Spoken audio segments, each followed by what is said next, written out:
जैन धर्म की प्राचीनता तथा ऐतिहासिकता इतिहास के सुनहरे पन्नों में अंकित है। भारत के अनेक स्थलों पर प्राप्त हजारों साल पुराने मंदिर और मूर्तियां इसकी साक्षात गवाह हैं। पश्चिम बंगाल के 2 जिलों पुरुलिया और बांकुड़ा में प्राप्त हजारों साल पुरानी जैन मंदिर व मूर्तियां भी ये इस बात को इंगित करता है कि करीब 2000 वर्ष पूर्व इस बंग प्रदेश में जैन धर्म का युगांतकारी प्रचार प्रसार हुआ।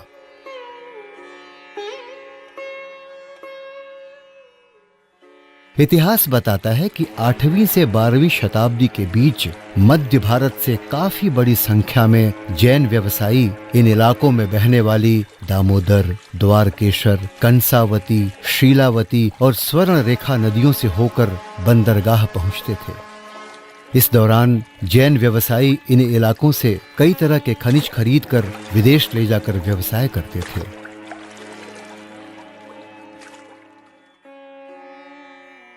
इन इलाकों में रहने वाले उच्च जाति के लोग अन्य जाति के लोगों को छुआछूत, अत्याचार आदि से प्रताड़ित किया करते थे। जैन व्यवसायियों ने उन जाति के लोगों को सम्मान के साथ साथ रोजगार भी दिया, जिसके फलस्वरूप उन लोगों ने जैन धर्म को स्वीकार कर लिया।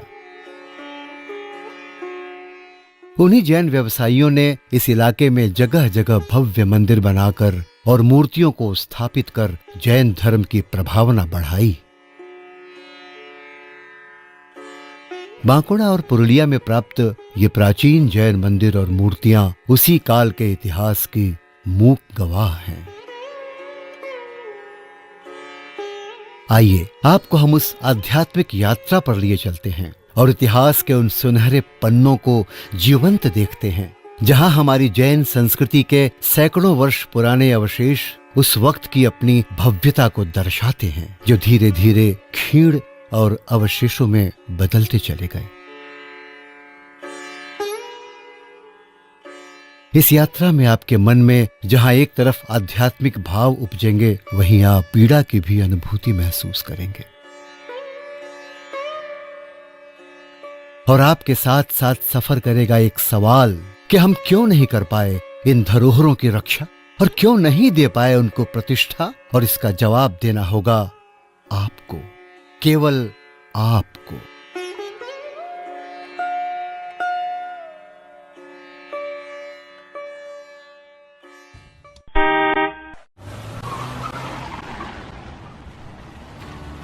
पुरुलिया से हमने यात्रा शुरू की और 15 किलोमीटर दूर हम पहुंचे अनाइजामबाद।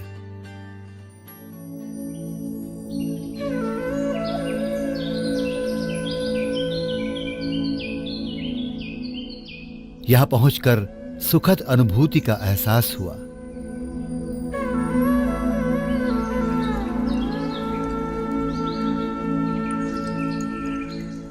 यहां पर एक मंदिर का निर्माण हो चुका है।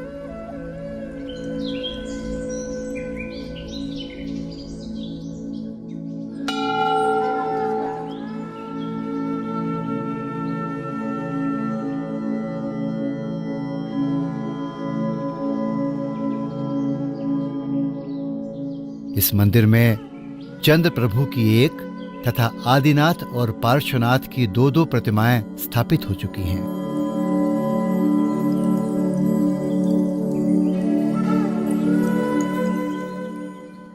ये मूर्तियां इसी गांव से प्राप्त हुई थीं और करीब 50 साल पूर्व शिवानंद जी महाराज के द्वारा इस मंदिर का निर्माण किया गया था।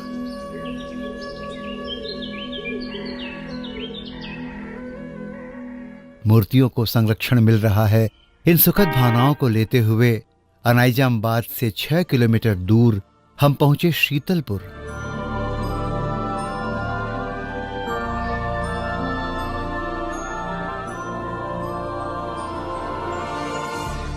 एक शिव मंदिर है और इस मंदिर की बाहरी दीवार पर आदिनाथ की एक 24वीं प्रतिमा लगी हुई है।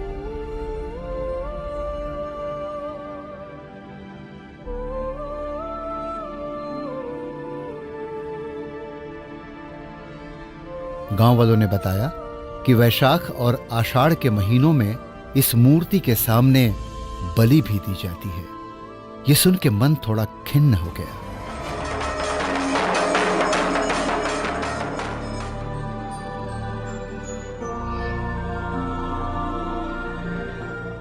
इस ग्राम में घूमते घूमते एक निवासी के घर में एक जैन कलश भी प्राप्त हुआ, जिसे मिट्टी से लेपकर उसकी पूजा अर्चना की जाती है।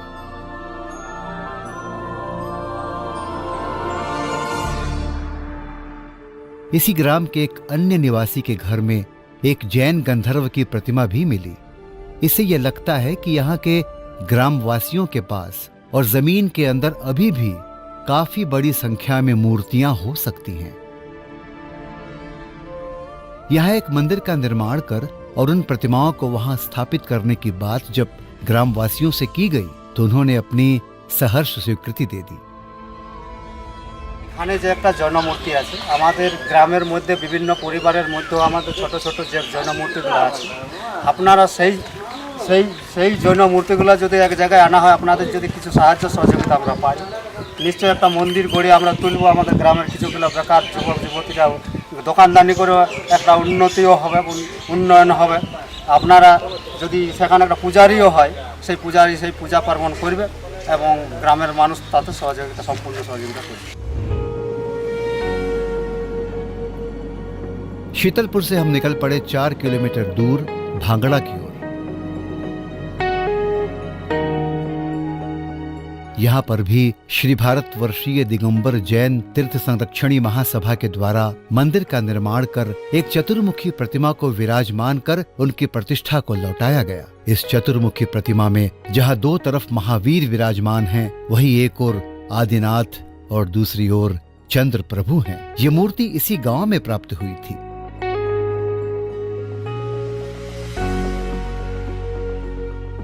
कई तरह के रास्ते और कई मनोहर दृश्यों को देखते हुए हम पाकबीरा पहुंचे। ये भांगड़ा से करीब 42 किलोमीटर दूर स्थित है।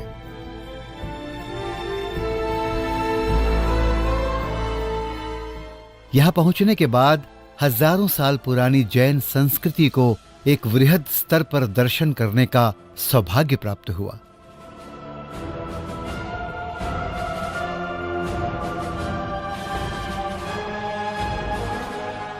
अनेक अंग्रेज भ्रमणकारी यात्रियों और पुरातत्वविदों के अनुसार इस पवित्र जमीन पर 24 तीर्थंकरों के 24 मंदिर थे, जिनका निर्माण ईंट व पत्थरों के द्वारा हुआ था। कहा जाता है कि उन 24 मंदिरों में से 20 मंदिर विलुप्त हो गए और बच गए केवल 3 मंदिर और एक भग्नावशेष।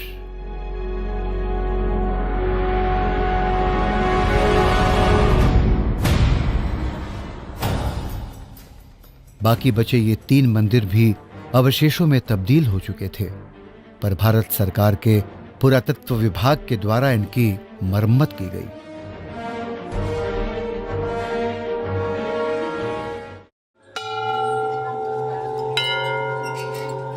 यहां पर करीब 8.5 फीट की नेमिनाथ की एक भव्य खड़गासन प्रतिमा है, जिसे देखकर मन में एक शांति का एहसास होता है।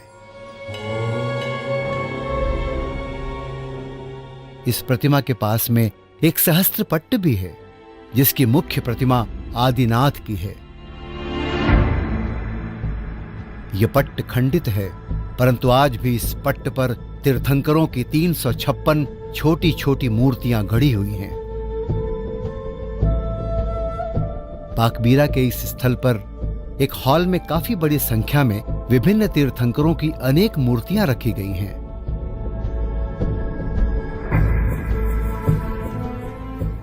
समय के काल में जो मंदिर ढह गए थे, उन्हीं मंदिरों में ये प्रतिमाएं स्थापित थीं।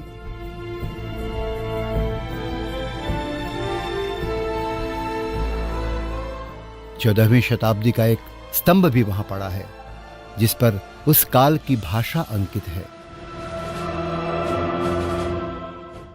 पाकबीरा के इस स्थल के चारों ओर नजर दौड़ाने पर काफी बड़ी संख्या में मंदिर और मूर्तियों के अवशेष पड़े दिखते हैं।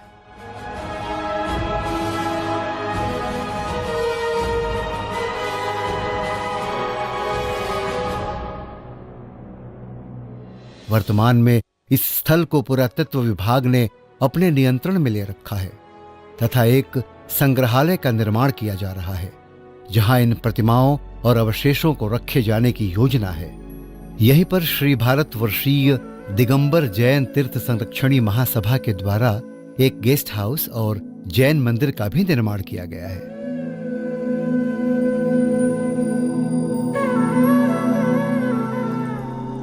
इतनी बड़ी संख्या में हजारों साल पुरानी भव्य जैन धरोहरों को देखकर मन में कई तरह के भाव लिए पाकबीरा से 6 किलोमीटर दूर हम पहुंचे लखारा ग्राम।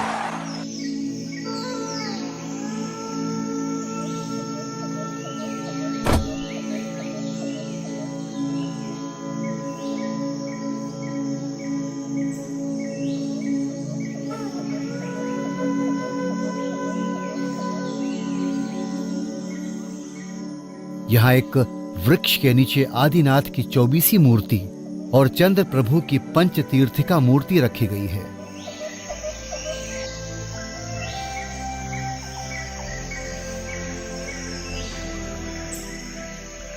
कई साल पहले ये मूर्तियां किसी खेत में फेंकी पड़ी थी, जिसे ग्रामवासियों ने उठाकर एक वृक्ष के नीचे रख दिया।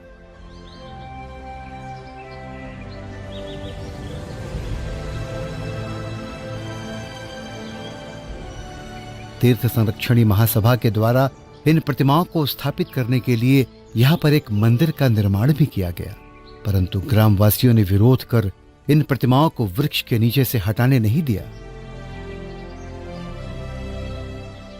वृक्ष के नीचे पड़ी वो दोनों प्रतिमाएं आज भी धूल बारिश को सहती हुई कई तरह की अवमाननाओं का शिकार हो रही हैं।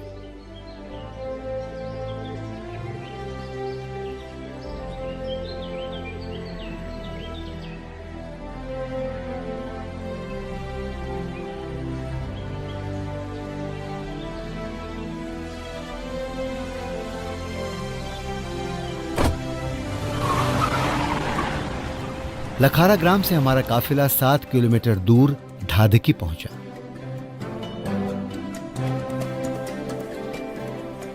यहां एक शिव मंदिर में आदिनाथ, शांतिनाथ और महावीर की 3 प्रतिमाएं दीवार पर लगाई हुई हैं। ग्रामवासी इन्हें काल भैरव कहकर अपनी विधि से इनकी पूजा अर्चना करते हैं। जैन तीर्थंकरों की अवमानना को देखकर दिल में पीड़ा का अनुभव हुआ।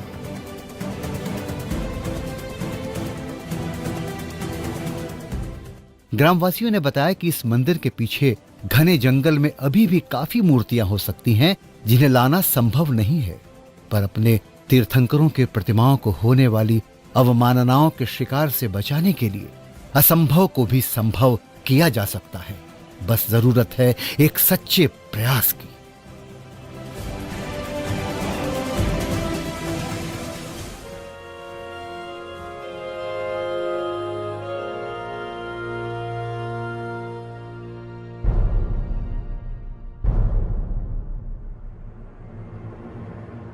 ढादकी से करीब 3 किलोमीटर दूर लौलारा ग्राम के एक काली मंदिर पहुंचे, जिसके एक कोने में 3 प्रतिमाएं रखी गई हैं।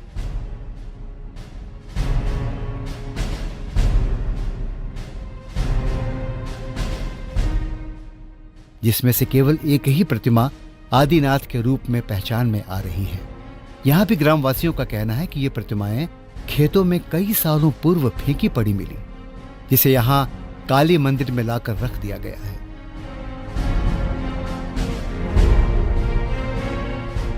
यहां पर एक मंदिर की स्थापना कर इन मूर्तियों को वहां स्थापित कर संरक्षण देने की बात पर ग्रामवासियों ने बताया कि ऐसी कई मूर्तियां इस गांव में इधर उधर बिखरी पड़ी थीं और गाड़ियों में बैठकर कई बार लोग यहां आए और संरक्षण के नाम पर उन मूर्तियों को उठाकर अपने साथ ले गए। तीर्थ संरक्षणी महासभा के द्वारा एक मंदिर का निर्माण कर उन तीनों प्रतिमाओं को उस मंदिर में स्थापित करने की बात पर ग्रामवासियों ने अपनी सहज स्वीकृति दे दी।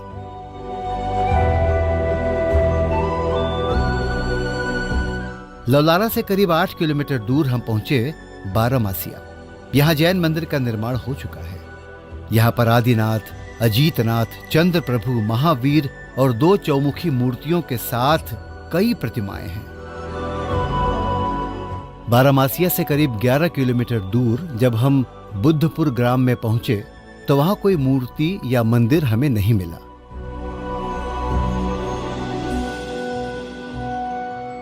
पर वहां पर पड़े काफी बड़ी संख्या में अवशेषों को देखकर लगता है कि यहां पर भी एक विशाल जैन मंदिर रहा होगा जो काल के थपेड़ों में विलुप्त हो गया।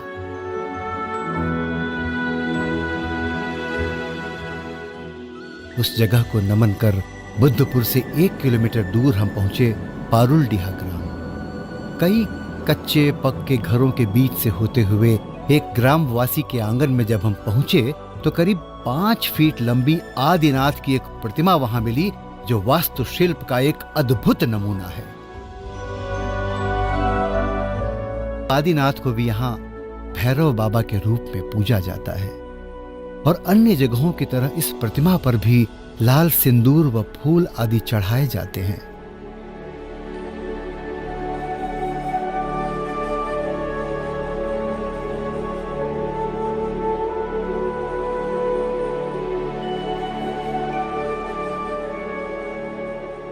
पारुलडीहा से ही 1 किलोमीटर दूर भासार डांगा पहुंचने पर हमें फिर मिला भारतवर्षीय दिगंबर जैन तीर्थ संरक्षणी महासभा के द्वारा निर्मित एक मंदिर जिसमें एक चौमुखी प्रतिमा स्थापित है।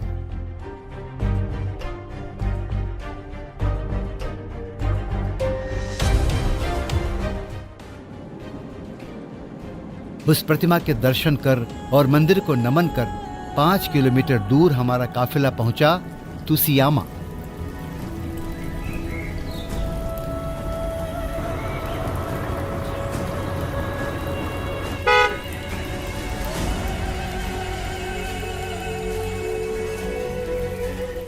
कल कल करती एक नदी के किनारे एक जैन मंदिर के निर्माण के दौरान वहां पर एक शिवलिंग निकल गया, जिस कारण जैन मंदिर के निर्माण को एक बार रोक दिया गया है।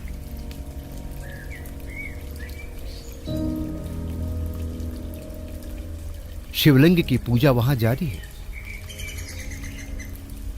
इस जगह को आदिनाथ शिव मंदिर के नाम से जाना जाता है। मन में कई तरह की दुविधाएं लेकर तुसियामा से 9 किलोमीटर दूर हम पहुंचे मान बाजार।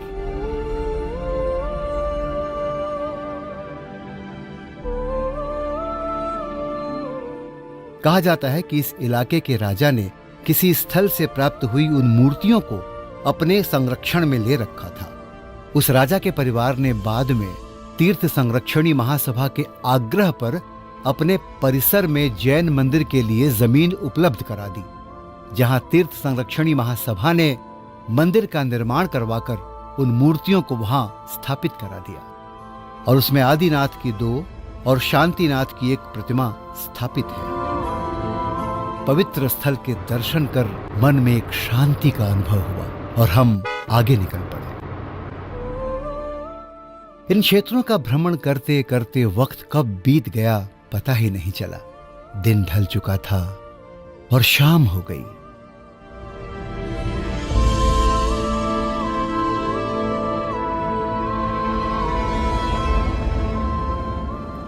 रास्ते में पड़ा पौलमा। पौलमा नाम सुनते ही शरीर में एक सिहरन सी दौड़ गई, क्योंकि यहां पर है एक आदम कद सिर कटी प्रतिमा और 1976 में साहू जी के द्वारा बनाया गया एक मंदिर। इन्हें देखने को मन में इतनी इच्छा जागृत हुई कि हम पहुंच गए पौलमा और कार की हेडलाइट जलाकर हमने प्रतिमा और मंदिर के दर्शन किए। करीब 7 फीट लंबी खड़गासन सिर कटी प्रतिमा एक चबूतरे पर रखी हुई थी, जिसे देखकर मन रो रहा था।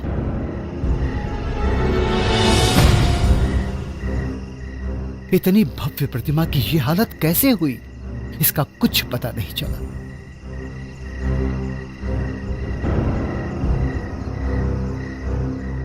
कुछ कदमों के फासले पर एक विशाल मैदान में साहू जी के द्वारा निर्मित एक जैन मंदिर है जो अपनी दुर्दशा पर आंसू बहा रहा है।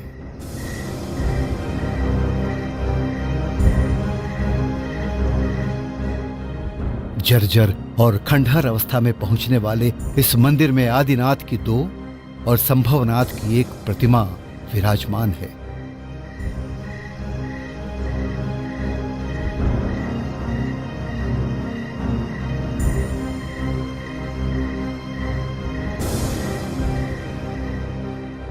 जहां मंदिर के खिड़की दरवाजे टूटे पड़े हैं, वहीं मंदिर की दीवारों पर जंगल उगाए हैं।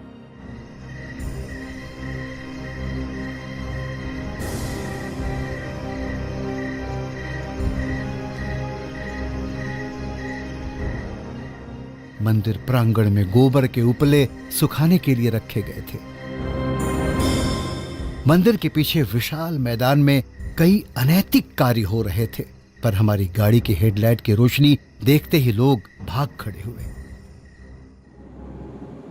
मन में कई तरह के भाव लेकर हमने उस दिन की यात्रा पर विराम लगाया।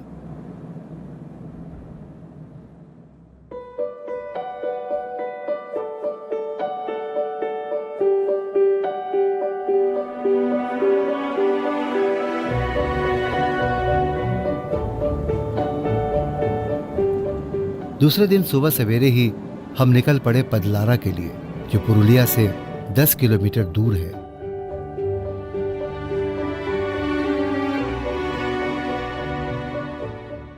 यहां पर एक वृक्ष के नीचे पार्श्वनाथ की एक प्रतिमा है और उसी वृक्ष को काटा भी जा रहा था।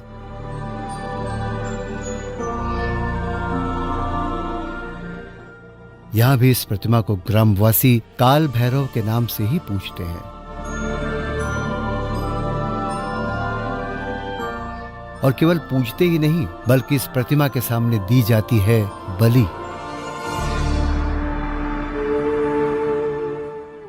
जब ग्रामवासियों से यहां पर एक जैन मंदिर बनाकर और उस मूर्ति को वहां स्थापित करने की बात की गई, तो उन्होंने साफ साफ कहा कि मंदिर बनवाकर मूर्ति स्थापित तो करवा दी जाएगी, परंतु बलि प्रथा को किसी भी हालत में रोका नहीं जाएगा। मंदिर तो हम लोग बनाना देंगे, फिर भी जो हम लोग का जो गांव का नीति है वो हम लोग को मानना पड़ेगा। फिर जैसे हम लोग का गांव का जो नियम है वही चलना पड़ेगा। मंदिर बनाए, जैसे आप लोग कह रहे हैं कि मंदिर बनाने से पहले यहाँ पर सिंदूर नहीं दिया जाएगा, बाहर में फूल भी नहीं देना पड़ेगा, बाहर में देना पड़ेगा, वही सब सामने में रखना पड़ेगा। इसको गाँव का जितना सारा आदमी है सब तो पागल हो जाएगा पहले, फिर बच्चा बीमार पड़ जाएगा, फिर पता लगाना पड़ेगा कि क्या हुआ, डॉक्टर इलाज ठीक नहीं होगा, फिर सबको हॉस्पिटल लेके जाना पड़ेगा। जब इसको बोली पड़ जाएगा तब सब आदमी शांत हो जाएगा। भारी मन और निराशा के भाव के साथ हम निकल पड़े छर्रा की ओर, जो पदलारा से करीब 5 किलोमीटर दूर है। छर्रा गांव में एक ग्रामवासी के निवास पर एक छोटा परंतु प्राचीन जैन मंदिर है, जिसे तीर्थ संरक्षणी महासभा के द्वारा संरक्षण में लेकर एक प्रतिमा स्थापित कर दी गई है। इतिहासकार और पुरातत्वविद जेडी बगलर के अनुसार यहाँ पर 5 मंदिर थे, जिनमें से 4 विलुप्त हो गए। छर्रा से 7 किलोमीटर दूर है गोलामारा ग्राम।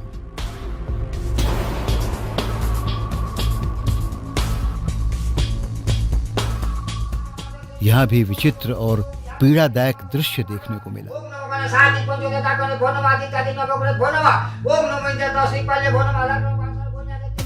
यहाँ पर है महावीर की एक आदमकद प्रतिमा, जिनके दोनों हाथ कटे हुए हैं। इस प्रतिमा की पूजा अर्चना रोजाना बाकायदा किसी अन्य धर्म के पुजारी के द्वारा की जाती है।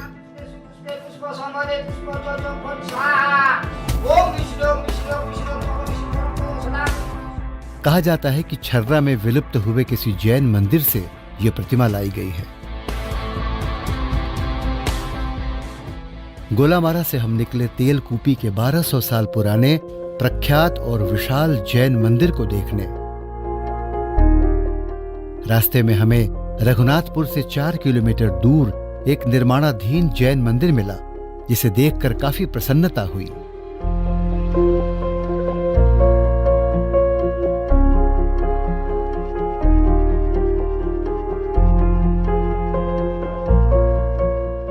तेलकुपी के इलाके में पहुंचकर हमें दूर से ही दिख रहा था एक विशाल भव्य 1200 साल पुराना जैन मंदिर। दूर से ही इस मंदिर को देखकर मन आनंदित हो रहा था, पर जैसे जैसे हम इसके नजदीक पहुंचते जा रहे थे, वैसे वैसे मन का आनंद कहीं गायब हो रहा था। नजदीक पहुंचने के बाद वो आनंद बदल गया चिंता और पीड़ा में। इस मंदिर में कोई प्रतिमा नहीं है, ये मंदिर अब केवल पत्थरों के सहारे खड़ा है, और अभी तक कैसे खड़ा है ये भी हमें अविश्वसनीय लगा, क्योंकि इसके पत्थर एक दूसरे से अलग हो चुके हैं। बस इसको ढहने का इंतजार है भूकंप के एक छोटे से झटके का। 18वीं शताब्दी में पुरातत्वविद जेडी बगलर ने तेलकुपी में ऐसे 22 मंदिरों की बात लिखी थी, और उनके कई सालों बाद अन्य पुरातत्वविद मिस्टर हंटर और मिस्टर बोस ने अपने विवरणों में 6-7 मंदिरों का उल्लेख किया है। यानी जैसे जैसे समय बीतता गया, जैन धर्म की ये धरोहरें विलुप्त होती चली गई। बताया जाता है कि 1960 में बांध बनने के बाद इन 2 मंदिरों के अलावा बाकी दामोदर नदी में समा गए।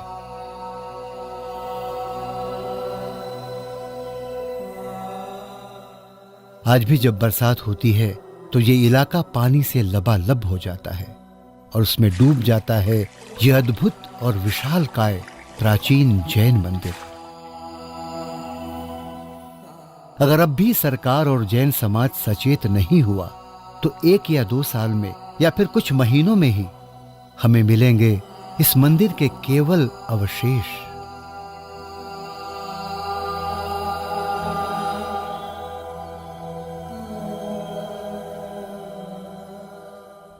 तेलकुपी के इस प्राचीन और अद्भुत जैन मंदिर के दर्शन कर भारी कदमों तथा भारी मन के साथ हम निकल पड़े बांदा देउल।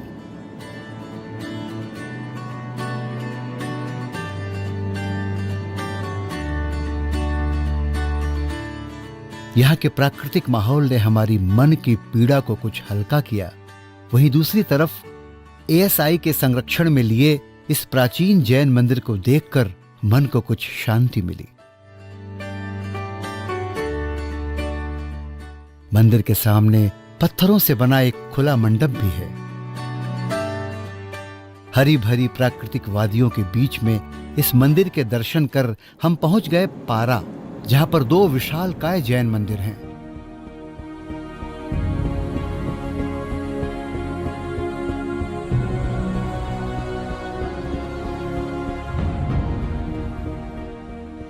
एक मंदिर में तो कोई प्रतिमा नहीं है, परंतु दूसरे मंदिर में भैरव बाबा की एक प्रतिमा है और यहां पर भी बलि लगती है।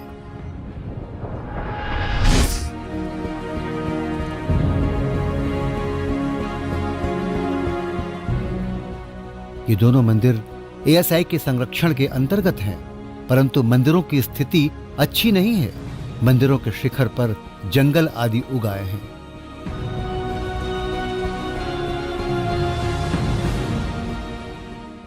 पुरुलिया में ऐसे अनेकों स्थल हैं जहां पर जगह जगह मूर्तियों की अवमानना हो रही है और मंदिर अवशेषों में तब्दील हो रहे हैं। 1 घंटे की इस फिल्म में सभी स्थलों को दिखाना संभव नहीं था। इसी वजह से हम निकल पड़े बांकुड़ा जिले की ओर। चलते चलते हम पहुंचे बांकुड़ा के एक ग्राम बहुलारा में। यहां भी करीब 1200 साल पूर्व बना ऊंचा मंदिर दूर से ही दिख रहा था।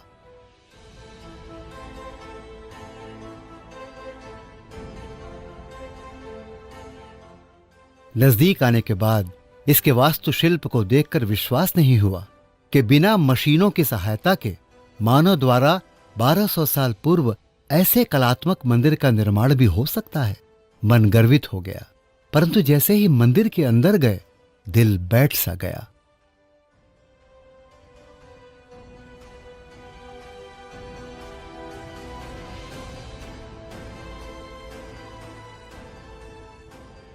मंदिर में पार्श्वनाथ की 1200 साल पुरानी प्रतिमा थी, परंतु साथ ही साथ गणेश और दुर्गा की प्रतिमाएं भी स्थापित थीं। मंदिर के बीच में एक शिवलिंग भी है।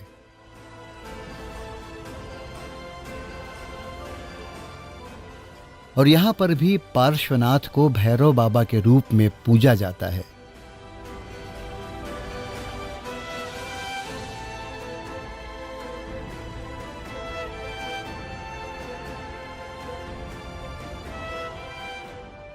मंदिर के बाहर कई विशाल स्तूप और खंभे बिखरे पड़े थे, जो मूक गवाह हैं एक विशाल खुले मंडप का। इस विशाल मंदिर को पुरातत्व विभाग ने अपने हाथों में ले लिया है। ये जैन मंदिर है, परंतु आज सिद्धेश्वर मंदिर के नाम से जाना जाता है। अगर समय रहते ही जैन समाज सचेत हो जाता तो ये विशाल काय और अद्भुत मंदिर आज जैन मंदिर ही होता। ये हजारों साल पुरानी मंदिर है। इसके अंदर एक खड्गासन प्रतिमा विराजमान है श्री पार्श्वनाथ भगवान की। और इस प्रतिमा और इनको मंदिरों को देखने से ऐसा लगता है कि हजारों साल पहले यहाँ पर जैनियों का बहुत बड़ा समुदाय रहता था। आज के दिन में ऐसा देखा जा रहा है कि उसके 1% भी यहाँ पर नहीं है, माने विलुप्त सा होता जा रहा है। और श्री भारतवर्षीय दिगंबर जैन तीर्थ संरक्षणी कमेटी इस कार्य को, इस प्रतिमाओं को वापस सुरक्षित विराजमान करने एवं इसको पुनः स्थापित करने के लिए लगी हुई है। और इसमें पूरे जितने भी अपने दिगंबर जैन समाज हैं, व्यक्ति हैं, सभी आकर के बढ़ चढ़ के भाग लें और भारतवर्षीय तीर्थ से संरक्षणी के साथ हाथ में हाथ मिला कर सहभागी बने।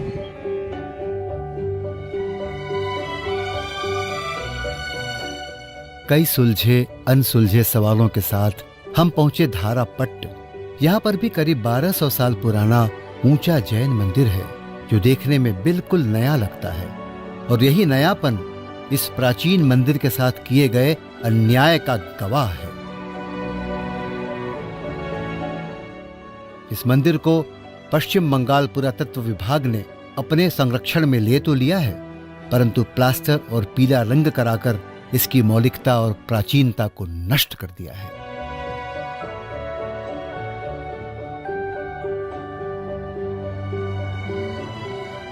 ठीक इसके सामने ही एक छोटे से मंदिर में अन्य धर्म के कई देवी देवताओं के साथ पार्श्वनाथ की एक प्रतिमा भी है, जिसे विष्णु के रूप में पूजा जाता है।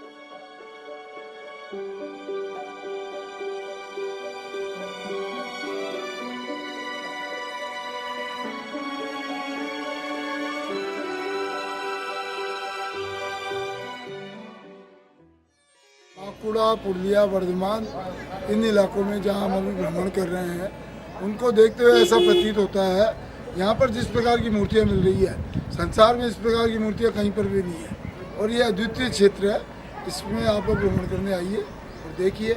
हमने तो यहाँ का धर्म लाभ लिया ही है, आशा आप भी ज़्यादा से ज़्यादा लेंगे और ज़्यादा से ज़्यादा यहाँ आएंगे और इन मूर्तियों के संरक्षण में हमको अधिक से अधिक सहयोग करेंगे।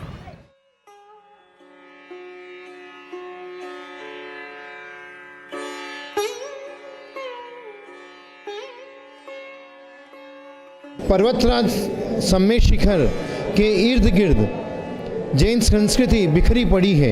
यहाँ मूर्तियाँ, शिलालेख, मंदिर अस्त व्यस्त अवस्था में बिखरे पड़े हैं।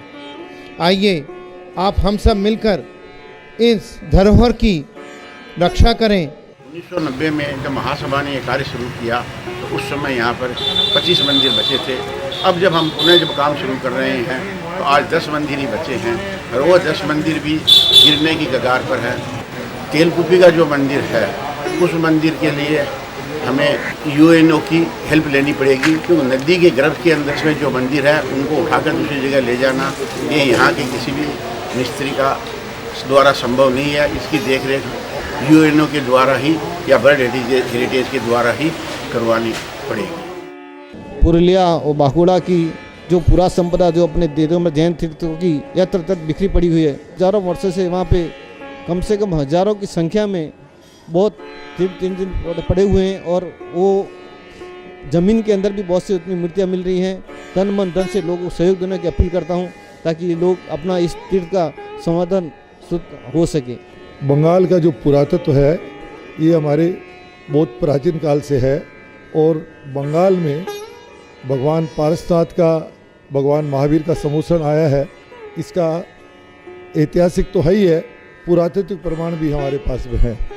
पुरुलिया का जो प्राचीन चीज़ें हैं वो बहुत प्राचीन, बहुत मंदिर है, 100 से ज़्यादा मंदिर एक डिस्ट्रिक्ट में पुरुलिया में है जिनका जीर्णोद्धार होना है। इसी तरह से 100 के लगभग मंदिर हमारे बांकुड़ा ज़िले में है, उनका भी जीर्णोद्धार होना है। और इस प्राचीन संस्कृति की रक्षा के लिए जो बंगाल प्रदेश से महासभा आगे आई है, मैं उनको बहुत बहुत साधुवाद देता हूँ पूरी जैन महासभा की तरफ से। धारापट से निकल पड़े हम पारसनाथ पहाड़ी की ओर, जो मुकुट मणिपुर इलाके में पड़ता है। पारसनाथ पहाड़ी पर पहुंचकर वहां के प्राकृतिक दृश्यों को देखकर मन आनंदित हो रहा था।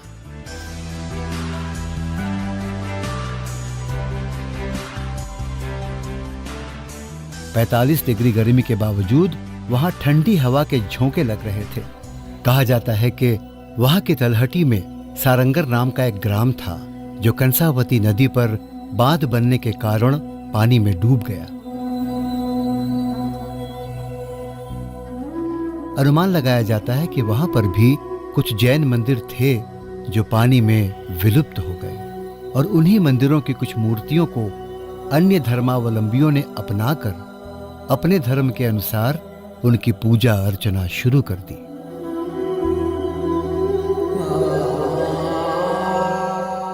एक छोटी सी पहाड़ी से जब कुछ कदम हम नीचे उतरे तो एक हृदय विदारक दृश्य को देखकर दिल चित्कार उठा।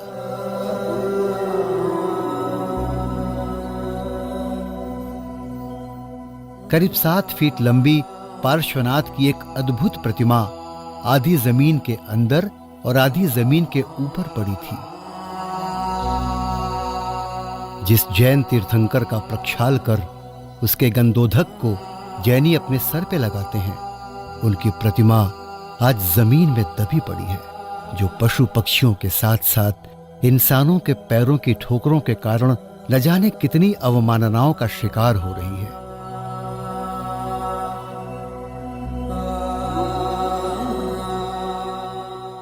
अगल बगल कुछ स्तंभ के टुकड़े और कई अवशेष पड़े थे।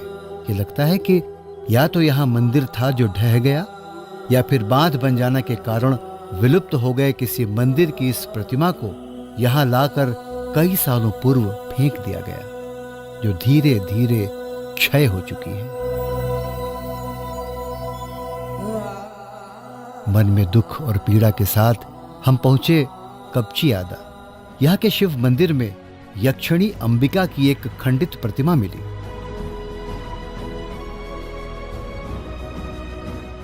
ग्रामवासियों ने बताया कि कई सालों से यह प्रतिमा यहीं पर है। ওই যে আপনার যে শিব মন্দির যে আছেন না, ওইটা ছিল ড্যামের ভিতরে, জলে ডুবে হয়েছিল। এইখানে থাকার ফলে তখন আমাদের হয়তো দাদুরা বাবারা এইসব, মানে আমরা সব জানি না, আমাদের বাবা দাদা এইসব করে ওরা সব নিয়ে এসে ওই জায়গার মধ্যে রেখেছে। यात्रा के दौरान हमारा काफिला पहुंचा अंबिका नगर, और वहां पर हमें मिला एक छोटा परंतु वास्तुशिल्प के अद्भुत नमूने का मंदिर, जो सिर्फ पत्थरों पर ही टिका था।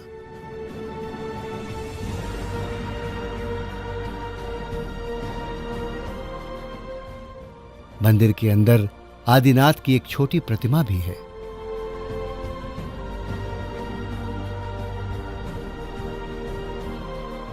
मंदिर के ऊपर कई प्रकार के पेड़ उग आए हैं।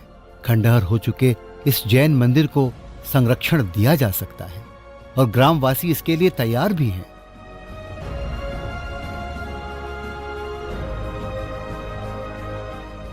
इसी के बगल में अन्य धर्म का एक मंदिर है, जिसमें यक्षिणी अंबिका की एक मूर्ति को पूरे कपड़ों और साजो सामान से ढक दिया गया है, और वहां पर हो रही थी उन्हीं के धर्म के अनुसार उनकी पूजा व अर्चना।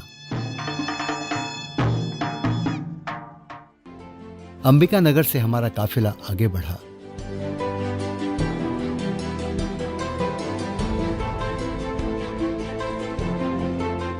हम पहुंचे किचंदा।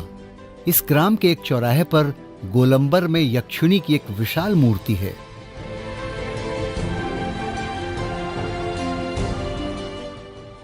जिसके ऊपर बनी है आदिनाथ, चंद्र प्रभु, नेमीनाथ, शांतिनाथ और महावीर की छोटी छोटी प्रतिमाएं, जिन्हें अन्य धर्म के अनुसार पूजा जा रहा है।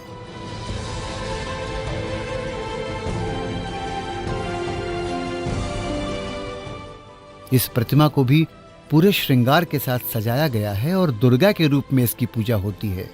उस ग्राम में एक जैन मंदिर बनाकर उस मंदिर को स्थापित करने के लिए जब ग्रामवासियों से बातचीत की गई तो वो सहर्ष तैयार हो गए। এই জৈন মূর্তিগুলি যদি নতুন করে কোনো জায়গাতে সেইভাবে প্রতিষ্ঠিত করতে চান জৈন সমাজের পক্ষ থেকে, তাহলে আমাদের এই গ্রামবাসীর পক্ষ থেকে এবং আমাদের সমাজের পক্ষ থেকে সর্বতোভাবে সেই নিরাপদ জায়গায় বা সুনির্দিষ্ট জায়গায় প্রতিষ্ঠিত করার জন্য আমরা সমস্ত ধরনের সহযোগিতা, কোঅপারেশন এই সমস্ত করতে বদ্ধপরিকর। इस सुखद स्वीकृति को प्राप्त करने के बाद हम पहुंचे हाड़मासला। वहां पर एक प्राचीन जैन मंदिर है जिसे बंगाल पुरातत्व विभाग ने अपने नियंत्रण में लेकर सीमेंट का प्लास्टर करा दिया और रंग रोगन कर इसकी प्राचीनता को समाप्त कर दिया है। कुछ ही कदमों के फासले पर एक पोखर के समीप एक बांस बाड़ी में मिली हमें अष्टग्रहों युक्त आदिनाथ की एक विशाल प्रतिमा।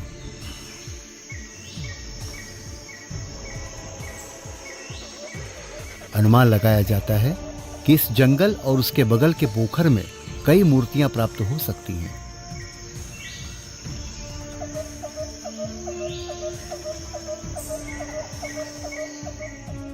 ग्रामवासियों से बातचीत कर इस गांव में भी जैन मंदिर बनाकर मूर्ति को स्थापित किया जा सकता है। इस यात्रा के दौरान अलग अलग परिस्थितियों में पड़ी कई जैन मूर्तियां हमें देखने को मिल रही थीं, पर सभी जगह समानता केवल एक ही बात की दिखी, लाल चंदन, फूल, पुष्प आदि से ग्रामवासी पूजा अर्चना कर रहे हैं और जैन धर्म के अनुसार उनकी अवमानना हो रही है। हाड़मासरा के बाद कौतूलपुर ग्राम पहुंचने पर एक ग्रामवासी के घर के पीछे विशाल बांसवाड़ी की मिट्टी के अंदर आदिनाथ की एक छोटी प्रतिमा मिली।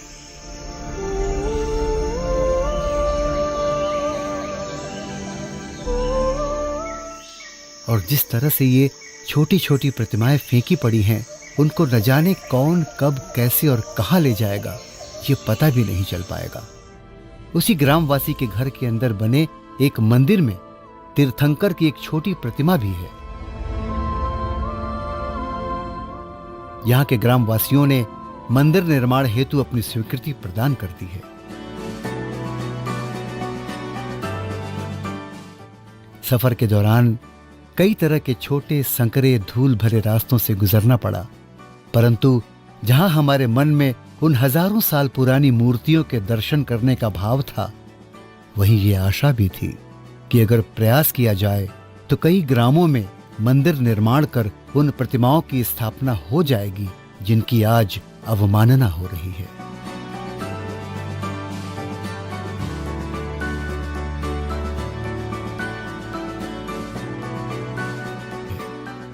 भागलपुर दोलतला इस ग्राम में एक विशाल पेड़ के नीचे अन्य देवी देवताओं के साथ महावीर की एक प्रतिमा और सहस्त्रपट का एक हिस्सा मिला। हमारी आंखों के सामने ही कई छोटे छोटे पशु उन प्रतिमाओं के साथ खिलवाड़ कर रहे थे, जिन्हें कैमरे में कैद करना हमें भगवान की अवमानना लगी। बातचीत के दौरान इस ग्राम के निवासियों ने भी यहां मंदिर बनाने की अपनी स्वीकृति प्रदान की। इस फिल्म की शूटिंग के दौरान एक बात दिमाग में आई कि इतने बड़े क्षेत्र में अगर सैकड़ों जैन मंदिर का निर्माण हो और ग्रामवासियों से प्रतिमा मांगी जाए तो प्रशासन जैन समाज की क्या मदद कर सकता है? प्रशासन की राय जानने के लिए हमारी टीम पहुंची बांकुड़ा की एक अनुमंडल खतरा में। खतरा के अनुमंडल पदाधिकारी श्री अभिषेक तिवारी को जैन धर्म और चारों ओर बिखरे पड़े मंदिर और मूर्तियों की प्राचीनता और उसके महत्व की जानकारी दी गई। उनसे कहा गया कि अगर यहाँ जैन मंदिरों का निर्माण होता है और मूर्तियां स्थापित कर दी जाती हैं तो काफी बड़ी संख्या में जैन श्रद्धालु इनके दर्शन करने यहाँ आएंगे, जिससे इन इलाकों का विकास भी होगा। हमारी बातों को शांतिपूर्वक सुनने के बाद अनुमंडल पदाधिकारी श्री तिवारी ने भरोसा दिलाया कि अगर जैन समाज यहाँ मंदिरों का निर्माण कर मूर्तियों को संरक्षण देगा तो प्रशासन अपनी ओर से भरपूर सहयोग करेगा। भारतवर्षीय दिगंबर जैन महासभा के लोगों के साथ मुलाकात हुई और उनकी मुलाकात और मेरी अपनी लोकल नॉलेज के हिसाब से जो मैं जानता हूँ, तो यहाँ पे बहुत सारे जैन मूर्तियाँ और मंदिरों के अवशेष पड़े हुए हैं। उनके संरक्षण का कार्य वो आगे बढ़ाना चाहते हैं। उस कार्य के लिए मैं उनको शुभकामना जनाता हूँ और प्रशासन की तरफ से जो भी सहयोग हो सकता है वो करने का बहुत आश्वासन देता हूँ। धन्यवाद। अनुमंडल पदाधिकारी श्री तिवारी जी की ये बातें सुनकर आंखों के सामने ये इलाका एक वृहद तीर्थ स्थल के रूप में दिखने लगा। श्री तिवारी ने सरकार के ट्रेजरी में जब्त की हुई कई जैन प्रतिमाएं भी हमें दिखाई, जो विभिन्न इलाकों से जब्त कर सरकारी खजानों में रखी हुई हैं। ये मूर्तियां एक से बढ़कर एक वास्तुशिल्प का अद्भुत नमूना है। इस आध्यात्मिक सफर के समाप्त होने के दौरान मन में बेचैनी थी और कई सवाल थे। हमारी संस्कृति की हजारों साल प्राचीन धरोहरें किस निर्मम तरीके से कहां-कहां फेंकी पड़ी हैं और किस तरह उनकी अवमानना हो रही है। कहीं जमीनों पर फेंकी पड़ी हैं, तो कहीं जमीनों के अंदर गड़ी हैं, कहीं बलि लगती है तो कहीं सरकारी खजानों में कैद पड़ी हैं।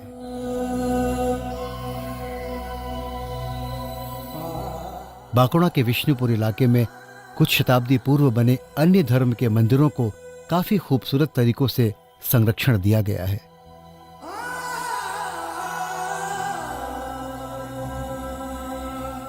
इसे देखने देश विदेश से लाखों लोग आते हैं।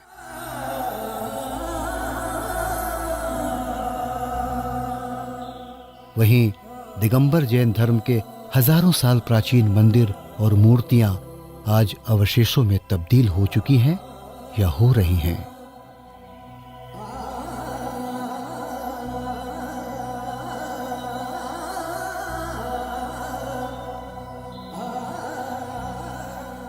कितनी बड़ी विडंबना है। एक तरफ तो हम नए नए मंदिरों को बनाने और उनके आयोजनों में करोड़ों रुपए खर्च कर देते हैं, वहीं दूसरी तरफ हमारी संस्कृति की अनमोल और प्राचीन धरोहरें आज अवशेषों में तब्दील हो रही हैं। एक सवाल जो हम यात्रा में लेकर चले थे, उसका जवाब अब आपको ही देना है। सोचिए, मनन कीजिए और आगे आइए। श्री भारतवर्षीय दिगंबर जैन तीर्थ संरक्षणी महासभा और उसकी पश्चिम बंगाल शाखा के साथ कदम से कदम मिलाइए और उन मंदिरों तथा मूर्तियों का करें आप दर्शन दर्शन दर्शन और संरक्षण संरक्षण संरक्षण, वरना आगे आने वाली पीढ़ियां शायद ही अपने पूर्वजों को कभी माफ करें।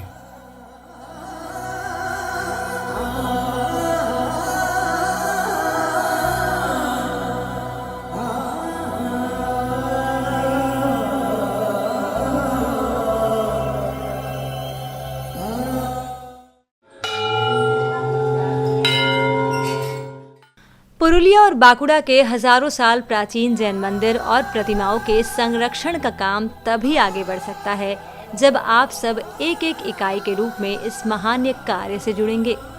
हमारे धर्म और संस्कृति की अनमोल धरोहरों की रक्षा करना केवल पुण्य ही नहीं बल्कि हमारा कर्तव्य भी है। इस हेतु श्री भारतवर्षीय दिगंबर जैन तीर्थ संरक्षणी महासभा की पश्चिम बंगाल शाखा ने अभी एक महत्वाकांक्षी योजनाएं चलाई हैं, जिसका नाम है सौभाग्यशाली तीर्थ निर्माण योजना। इस योजना से जुड़ने के लिए संरक्षण राशि होगी मात्र 5100 रुपए। इस योजना से देश के हजारों व्यक्तियों को जोड़ा जाएगा और उनमें से सौभाग्यशाली ड्रॉ के द्वारा कुछ व्यक्तियों को चुना जाएगा, जिनके नाम से कई निर्माण कार्य किए जाएंगे। इस योजना के अंतर्गत प्रथम आए व्यक्ति के नाम से 5 एकड़ जमीन पर करीब 51 कमरों के साथ एक भव्य और अत्याधुनिक अतिथि भवन एवं मंदिर का निर्माण किया जाएगा। द्वितीय के रूप में आए सौभाग्यशाली व्यक्ति के नाम से 3 एकड़ जमीन पर 25 कमरों के साथ एक भव्य अतिथि भवन एवं मंदिर का निर्माण किया जाएगा। तृतीय में 11 सौभाग्यशाली व्यक्तियों के नाम से आधा एकड़ जमीन पर 4 कमरों के गेस्ट हाउस के साथ एक मंदिर का निर्माण किया जाएगा। इसके अलावा इस सौभाग्यशाली ड्रॉ में 24 लोगों के नाम से 3 लाख रुपए की लागत से बनी एक मंदिर का निर्माण किया जाएगा। बनने वाले इन सभी मंदिरों में विभिन्न स्थलों पर प्राप्त हजारों साल पुरानी प्रतिमाओं को स्थापित कर उन्हें संरक्षण दिया जाएगा। 5100 रुपए की संरक्षण राशि प्रदान करने वाले व्यक्ति से निर्माण कार्य में एक ईंट लगाई जाएगी एवं एक समारोह में संरक्षण दानवीर के नाम से सम्मानित किया जाएगा। आप सभी धर्म प्रेमियों से श्री भारतवर्षीय दिगंबर जैन तीर्थ संरक्षणी महासभा और इसकी पश्चिम बंगाल शाखा अनुरोध करती है कि मात्र 5100 रुपये की इस सौभाग्यशाली तीर्थ निर्माण योजना से आप जुड़ें और हजारों साल पुराने जैन मंदिर, प्रतिमाओं, संस्कृति और धरोहरों का संरक्षण करें। सौभाग्यशाली तीर्थ निर्माण योजना के कूपन प्राप्त करने हेतु एवं विस्तृत जानकारी के लिए संपर्क करें।